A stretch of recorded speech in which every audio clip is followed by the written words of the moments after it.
이 사랑하는 우리 성민교회 성도 여러분, 오늘은 작년에 우리가 마무리하지 못한 주제 말씀을 2주째 나눠오고 있습니다. 그것은 어떻게 하는 것이 하나님을 의지하는 것인가 라는 주제입니다. 우리 성도님께서는 이제는 어떻게 하는 것이 하나님께 전적으로 의지하는 것인지 정확한 개념이 생겨나고 있으리라고 믿습니다.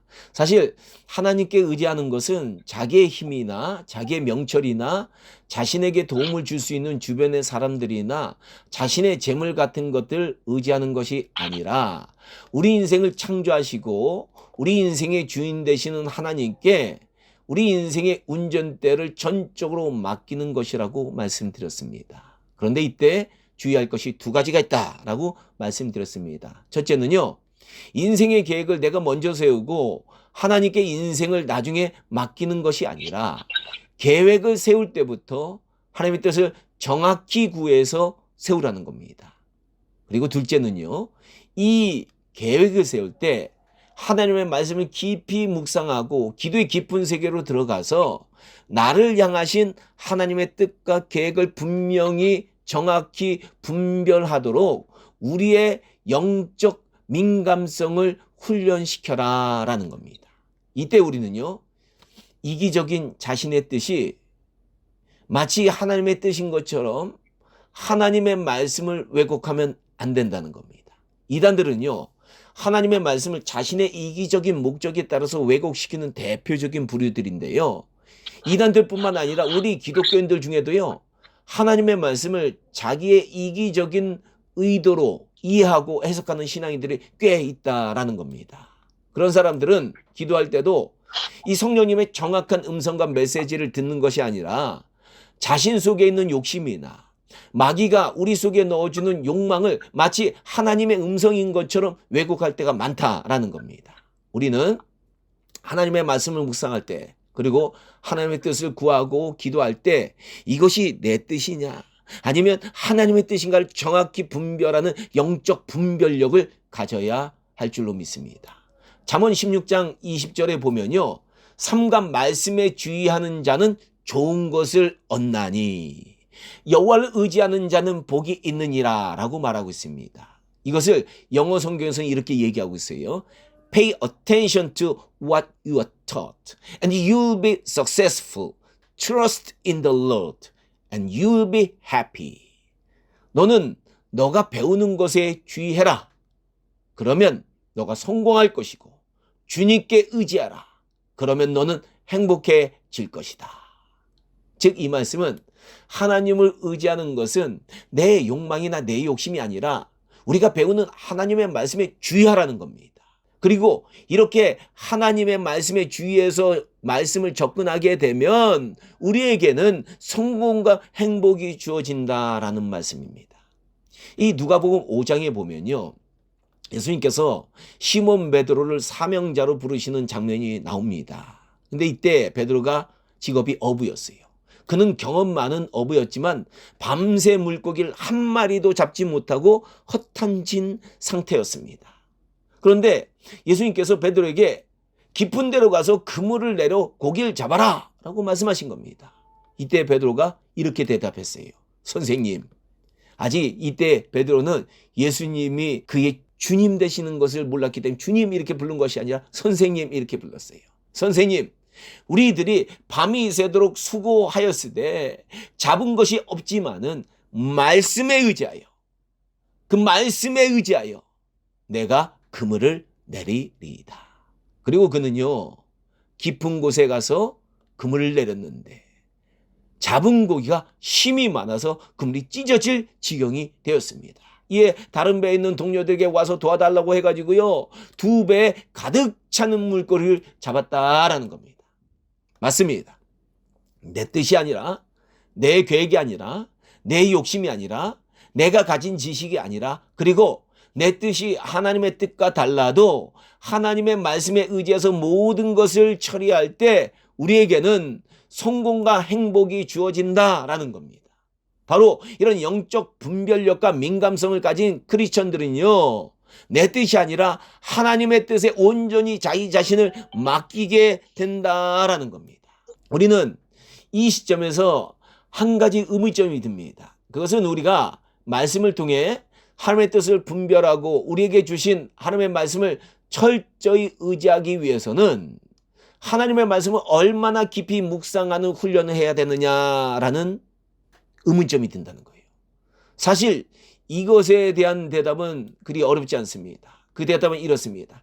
하나님의 말씀을 암송하고 깊이 묵상해서 하나님의 말씀을 통해 하나님의 뜻과 계획을 정확히 분별하려면 하나님의 말씀을 우리가 읽을 때 마치 살아 움직이는 것 같이 느껴지고 이것을 통해서 성령님의 음성이 들리기 시작할 때까지 우리는 말씀 묵상과 기도로 우리의 영혼을 훈련시켜야 될 필요가 있다라는 겁니다. 베드로전서 1장 23절을 보면요. 베드로 사도는 이렇게 말합니다.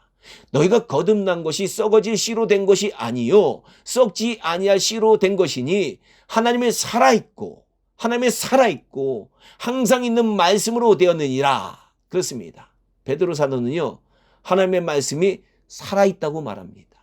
그리고 우리가 예수님을 믿고 거듭난 것이 바로 이 살아있는 하나님의 말씀으로 되었다라는 겁니다. 이처럼 하나님의 말씀이 살아있다는 사실은 히브리서 기자도 말하고 있는 사실이에요. 히브리서 4장 12절과 13절에서 이렇게 말하고 있어요. 하나님의 말씀은 살아있고 활력이 있어 좌우의 날선 어떤 것보다도 예리하여 혼과 영과 관절과 골수를 찔러 쪼개기까지 하며 또 마음의 생각과 뜻을 판단하나니 지으신 것이 하나도 그 앞에 나타나지 않음이 없느니라. 아멘. 그렇습니다. 하나님의 말씀은 살아있어요. 활력이 있어서 움직인다는 겁니다. 그래서 살아있는 하나님의 말씀이 우리에게 다가오면 이 말씀은 우리의 마음과 생각을 판단하고 그것의 깊은 의도와 뜻을 드러낸다라는 그런 말씀입니다. 즉 하나님의 말씀 앞에 우리의 잘못된 의도와 욕심은 감출 수 없다라는 겁니다. 우리의 본 모습이 하나님의 말씀 앞에는 살아있는 하나님의 말씀 앞에는 움직이는 하나님의 말씀 앞에는 우리의 본 모습이 다 드러난다라는 겁니다.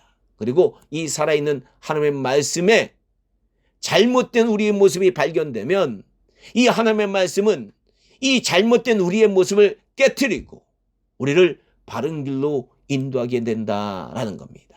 이처럼 우리가 하나님의 말씀을 묵상하고 하나님의 말씀을 붙들고 기도하는 훈련을 해서 도달해야 되는 우리의 경지는요.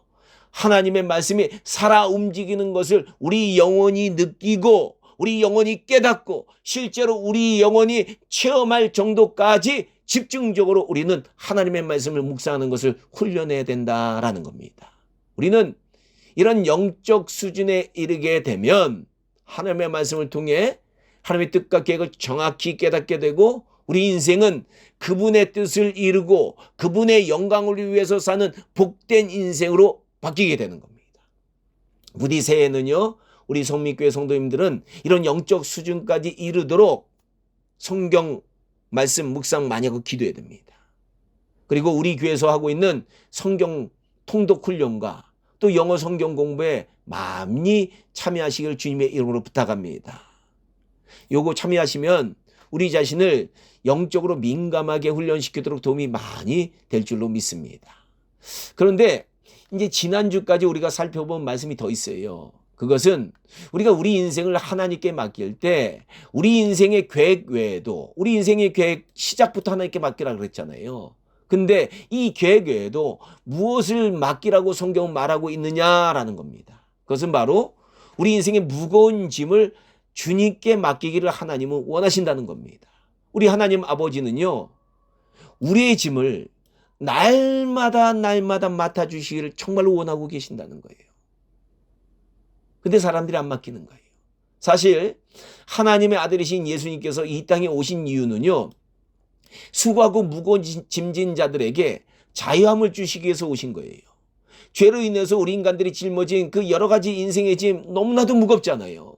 이 무거운 짐을 하나님께서 이제는 그의 아들이신 예수님께 대신 짊어지게 하시고 우리 인간들에게는 자유함과 해방을 주시기 위해서 일으킨 사건이 바로 십자가의 사건이다라는 겁니다.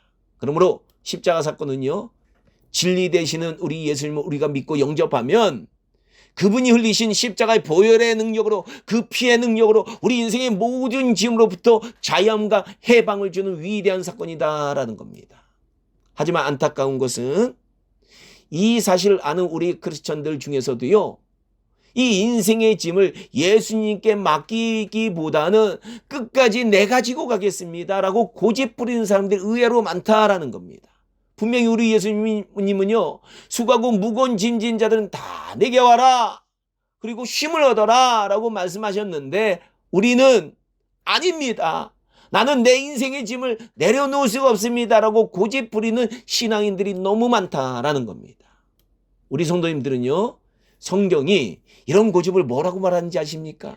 우리 인간들이 짐을 내려놔라, 내게 맡겨라라고 하는데도, 하나님께서 이렇게 말씀하시는데도 고집을 부리고 있는데, 이 고집을 성경에 뭐라고 말씀하냐라는 겁니다. 바로 염려예요. 보통 우리 많은 크리스찬들은 예수님 앞에 우리 인생의 모든 문제를 맡긴다고 하면서 조금만 지나가면 또 염려가 찾아와서 두려움과 걱정과 고통 속에서 우리를 몰고 가는 것을 많이 봅니다. 그래서 예수님을 비롯해서요, 수많은 사도들이 이 염려의 문제를 하나님께 전적으로 맡기라고 성경 곳곳에서 말하고 있는 겁니다. 그 염려와 관련해서 유명한 말씀이, 예수님의 그 유명한 말씀이 바로 오늘 본문의 말씀입니다. 예수님께서는요, 무엇을 먹을까, 무엇을 마실까, 무엇을 입을까 염려하지 말라고 말씀하셨습니다. 이런 것들은 다 이방인들이 구한다는 거예요. 오늘날로 말하면 이런 것들은 다 세상 사람들이 추구하는 가치다라는 뜻입니다. 그러나 사실 우리 인간의 문제는요, 가만히 보면 먹고 입고 마시고 어디에 사느냐라는 문제가 주된 문제 같아요. 이게 너무나도 우리 눈엔 크게 보여요. 그래서 요새 우리나라에서요, 주택 문제를 제대로 해결하지 못하고 집값이 급등하니까 대통령 지지율까지 쭉 떨어질 정도로 나왔고요. 그러니까 사람들은 이런 것에 너무나도 관심이 많다는 거예요. 하지만 우리 주님은요, 이런 것들 절대로 염려하지 말라고 말씀하십니다. 하나님께서는 일하지 않는 공중에서도 먹이시고 기르시기 때문에 이런 것보다 더 소중한 하나님의 자녀들을 하나님께서 절대로 내버려 두시지 않으신다라는 겁니다. 그저 우리가 해야 될 것은 뭐냐? 먼저 그의 나라, 그의 의를 구하면 이 모든 거, 우리가 필요한 거 다 공급하신다라고 약속하셨습니다. 그런데 이렇게 주님께서 말씀하시고 약속하시는데도 많은 크리스천들은 늘 염려 가운데 살기 때문에 베드로 사도가 베드로전서 5장 7절에서 또 얘기한 거예요. 너의 염려를 다 주께 맡겨라. 이는 저가 너희를 권고하십니다. 이 말씀은 영어로요, Leave all your worries with him because he cares for you.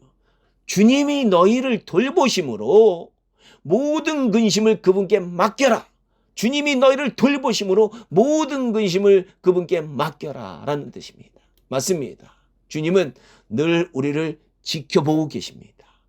우리는 우리의 머리카락 숫자가 얼마 되는지 모르지만 우리 주님은요, 우리의 머리카락 숫자까지 아실 정도로, 우리 DNA 숫자까지 다 세고 있을 정도로 우리에게 지극히 관심을 가지시고 계시고 늘 우리를 돌보고 계신다라는 것을 여러분들 아셔야 되는 겁니다. 이것이 얼마나 놀라운 사실입니까? 우리는 이 사실을 믿는다면 인생의 문제에 대해서 전혀 염려할 필요가 없는 겁니다.